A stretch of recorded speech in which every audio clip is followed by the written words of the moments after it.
Hello दोस्तों, एक बार फिर आपका स्वागत है आपके अपने YouTube channel study exam notes पर।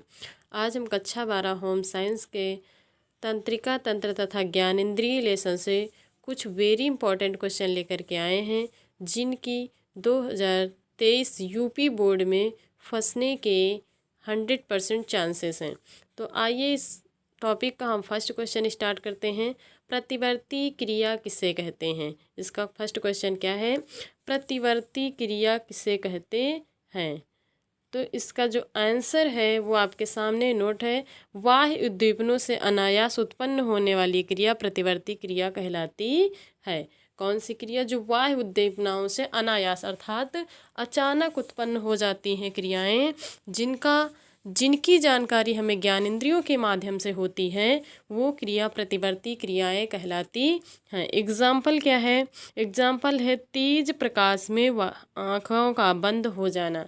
जब हम किसी अंधेरे स्थान से तेज प्रकाश की ओर जाते हैं तो होता क्या, हमारे आँखों की पुतलियाँ अचानक से सिकुड़ जाती हैं।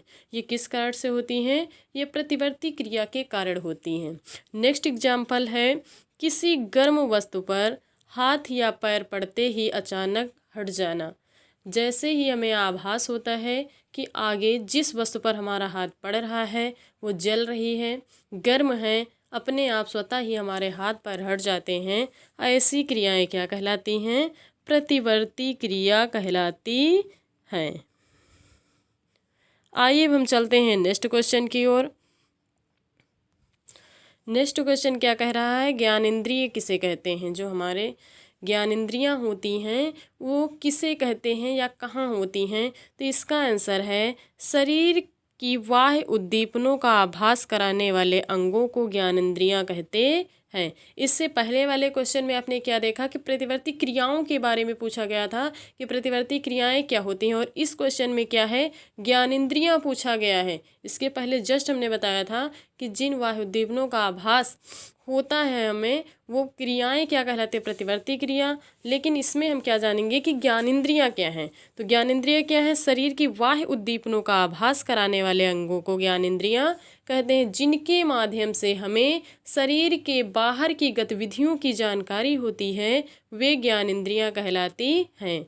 जैसे तापमान अर्थात हमारे शरीर के बाहर का टेम्परेचर क्या है, देखना, कोई भी वस्तु अगर हम देख रहे हैं तो कैसी दिखाई दे रही वस्तु क्या है, कहाँ पर है।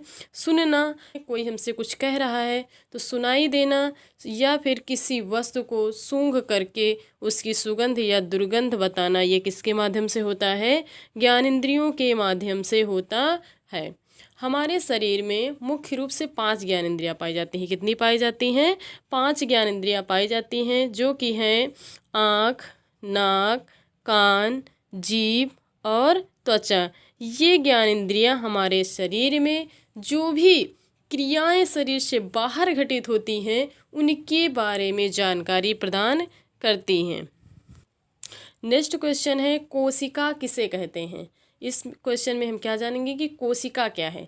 कोशिका हमारे शरीर की या जीव जंतुओं के शरीर की सबसे छोटी संरचनात्मक अर्थात रचना करने वाली, क्रियात्मक अर्थात कार्य करने वाली इकाई है। शरीर की जैविक सबसे छोटी संरचनात्मक एवं क्रियात्मक इकाई को क्या कहते हैं? कोशिका कहते हैं। जिस प्रकार एक मकान का निर्माण करने में किसकी आवश्यकता होती है? ईंट की। मकान की सबसे छोटी इकाई क्या होती है? ईंट। ईंट से क्या बनती हैं? दीवारें। दीवारों से क्या बनता है? दीवारों से क्या बनते हैं? कमरे। और कमरों को जब मिलाया जाता है तो क्या बन जाता है? एक घर बन जाता है। ठीक उसी प्रकार जो जीव जंतुओं के शरीर की कोशिका होती है वो सबसे छोटी इकाई है। क्या है? सबसे छोटी। तो सबसे पहले किसका निर्माण होता है? कोशिका का निर्माण होता है। कोशिका के बाद जब कई कोशिकाएं आपस में मिलती हैं तो क्या बन जाता है? ऊतक बन जाता है। क्या बन जाता है? ऊतक बन जाता है। और जब कई ऊतक, एक समान ऊतक आपस में मिलते हैं तो क्या बनता है? अंग बन जाते हैं। क्या बन जाता है? अंग बन जाते हैं। एक अंग हमारा बन के तैयार हो जाता है, और जब कई अंग आपस में मिलते हैं तो बन जाता है अंग तंत्र। क्या बनता है? अंग तंत्र। और जब यही अंग तंत्र आपस में मिलते हैं तो किसका निर्माण हो जाता है? शरीर का, यानी कि बॉडी का। आई होप कोशिका आपकी समझ में आ गया होगा। अब हम नेक्स्ट क्वेश्चन की ओर चलते हैं। नेक्स्ट क्वेश्चन क्या कह रहा है? तंत्रिका कोशिका किसे कहते हैं? इससे पहले वाले क्वेश्चन में आपने ये पढ़ा कि कोशिका क्या कहते हैं, किसे कहते हैं। इसमें क्या देखेंगे कि तंत्रिका कोशिका किसे कहते हैं। हमारे शरीर में कुल 5 कोशिकाएं पाई जाती हैं, 5 प्रकार की कोशिकाएं पाई जाती हैं। हमारे शरीर में कुल कितने प्रकार की कोशिकाएं पाई जाती हैं? 5 प्रकार की। कौन कौन सी? तो अस्थि कोशिकाएं। कौन सी कोशिकाएं पाई जाती हैं? अस्थि कोशिकाएं, जिनसे अस्थियों का निर्माण होता है। संयोजी कोशिकाएं, अस्थि कोशिकाएं, संयोजी कोशिकाएं, पेशी कोशिकाएं, पेशी कोशिकाएं, तंत्रिका कोशिका, तंत्रिका कोशिका और जनन कोशिका। तो ये कुल कितने प्रकार की हो गई? 5 प्रकार की हमारे शरीर में कोशिकाएं पाई जाती हैं, जिसमें से हमको क्या बताना है कि तंत्रिका कोशिका किसे कहते हैं। तो आइए अब हम जान लेते हैं कि तंत्रिका कोशिका किसे कहते हैं। तंत्रिका कोशिका शरीर की सबसे बड़ी कोशिका होती है। इन 5 कोशिकाओं में से तंत्रिका कोशिका शरीर की सबसे बड़ी कोशिका होती है। यह कोशिका संपूर्ण शरीर में जाल के रूप में फैली हुई है, अर्थात जिस प्रकार जाली की संरचनाएं इधर उधर फैली हुई होती हैं, ठीक उसी प्रकार तंत्रिका कोशिका भी हमारे शरीर में फैली हुई है।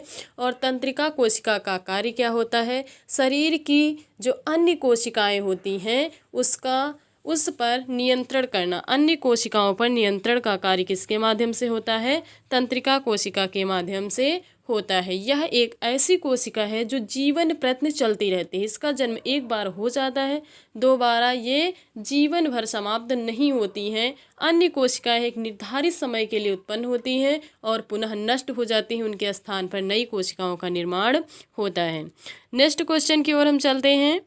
नेक्स्ट क्वेश्चन क्या कह रहा है? वर्णांधता से क्या तात्पर्य है? वर्णांधता क्या है? तो आंसर इसका क्या है? वर्णांधता एक जन्मजात रोग है, अर्थात यह रोग पीढ़ी दर पीढ़ी चलने वाला रोग होता है। इस रोग में होता क्या है? इस रोग में रंगों की पहचान करना मुश्किल हो जाता है। क्या हो जाता है?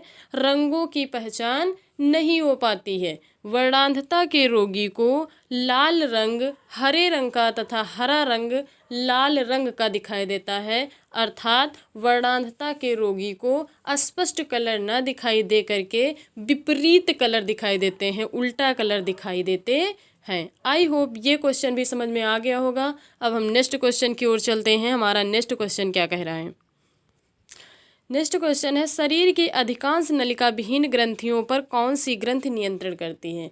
हमारे शरीर में मुख्य रूप से 3 प्रकार की ग्रंथियां पाई जाती हैं, जिसमें एक ग्रंथि होती है अंतःस्रावी, अंतःस्रावी, और दूसरी होती है बहिर्स्रावी, बहिर्स्रावी, और तीसरी होती है मिश्रित ग्रंथि। हमारे शरीर में कितनी ग्रंथियां होती हैं? अंतःस्रावी, बहिर्स्रावी और मिश्रित ग्रंथियां। 3 प्रकार की ग्रंथियां पाई जाती हैं। अब आपको बताना है कि शरीर की अधिकांश नलिका विहीन ग्रंथियों में पर कौन सी ग्रंथि नियंत्रण करती है। तो शरीर की जो नलिका विहीन ग्रंथियां होती हैं उस पर नियंत्रण का कार्य पीयूष ग्रंथि करती है। पीयूष ग्रंथि हमारे शरीर की सबसे छोटी ग्रंथि होती है, जो हमारे मस्तिष्क में पाई जाती है। इसे मास्टर ग्रंथि भी कहा जाता है। नेक्स्ट क्वेश्चन की ओर हम चलते हैं। हमारा नेक्स्ट क्वेश्चन क्या कह रहा है? क्वेश्चन नंबर 7 है, आँख के किस भाग पर वस्तु का प्रतिबिंब बनता है? आँख, हमारी जो आँख है, जब कोई वस्तु हम देखते हैं तो इसके कौन सा भाग ऐसा है जिससे हमें वस्तु स्पष्ट दिखाई देती है? आंसर इसका क्या है? आँख के पीत बिंदु अर्थात रेटिना पर वस्तु का प्रतिबिंब बनता है। अर्थात जो हमारी आँख है, आँख का जो सबसे अंदर का बीच का पतला वाला भाग होता है उसे रेटिना कहा जाता है, और रेटिना पर ही वस्तु का प्रतिबिंब बनता है। तभी हमें आभास होता है कि सामने कौन सी वस्तु रखी हुई है। नेक्स्ट क्वेश्चन की ओर हम चलते हैं। क्वेश्चन नंबर 8 है, स्वेद ग्रंथियां कहाँ पाई जाती हैं? स्वेद ग्रंथियां कहाँ पाए जाते हैं? इसका आंसर क्या है कि स्वेद ग्रंथियाँ जो हैं त्वचा के चर्म भाग में पाई जाती हैं। कहाँ पाई जाती हैं स्वेद ग्रंथियाँ? त्वचा के चर्म भाग में। चर्म क्या है? त्वचा के दो भाग होते हैं। त्वचा के कितने भाग होते हैं? दो। एक भाग होता है इसका चर्म और दूसरा भाग क्या होता है? अधिचर्म। अधिचर्म भाग त्वचा की ऊपरी सतह होती है और चर्म भाग त्वचा की आंतरिक सतह होती है। तो जो स्वेद ग्रंथियां होती हैं वो हमारी आंतरिक त्वचा में पाई जाती हैं। कार्य इसका क्या होता है? स्वेद ग्रंथियों का कार्य क्या होता है? कार्य होता है इसका पसीने का निर्माण करना। क्या कार्य होता है? पसीने का निर्माण करना। अर्थात स्वेद ग्रंथियां पसीने का निर्माण करती हैं। नेक्स्ट क्वेश्चन की ओर हम चलते हैं। नेक्स्ट क्वेश्चन क्या कह रहा है हमारा? क्वेश्चन नंबर 9 है, न्यूरॉन किस तंत्रिका की कोशिका है? जो न्यूरॉन है वो किस तंत्रिका की कोशिका है? तो आंसर इसका क्या है? न्यूरॉन तंत्रिका तंत्र को ही कहते हैं, यानी कि न्यूरॉन जो है किसी तंत्रिका की कोशिका नहीं है बल्कि उसका मुख्य भाग है। न्यूरॉन तंत्रिका तंत्र को ही कहा जाता है, किसी कोशिका को नहीं कहा जाता है। क्वेश्चन नंबर 10 है, कान की अर्धचंद्राकार नलियों का क्या कार्य है? आपको क्या बताना है कि कान की जो अर्धचंद्राकार अर्थात आधे चंद्रमा के समान नलियां दिखाई देती हैं उनका क्या कार्य होता है? तो कान का अर्धचंद्राकार भाग जो है बाहरी कान के अंदर होता है, बाहरी कान के पास होता है। हमारा जो कान बाहर से दिखाई देता है उसे क्या कहते हैं? पिन्ना कहते हैं। और इसका आकार क्या होता है? अर्धचंद्राकार होता है। इसके अंदर जो हड्डियां होती हैं वो तिरछा घूमी हुई होती हैं और उसी के माध्यम से अंदर नली गई हुई होती है। तो उसमें आपसे पूछा गया है कान की अर्धचंद्राकार नलियों का कार्य क्या है? तो शरीर में जो कान पाए जाते हैं, कान की जो अर्धचंद्राकार नलियां होती हैं उनका कार्य होता है शरीर का संतुलन बनाना, यानी कि बैलेंस बनाने का कार्य कान का चंद्राकार भाग करता है, चंद्राकार नलियां करती हैं, जिससे शरीर का संतुलन बना रहता है। आई होप ये वीडियो समझ में आ गया होगा।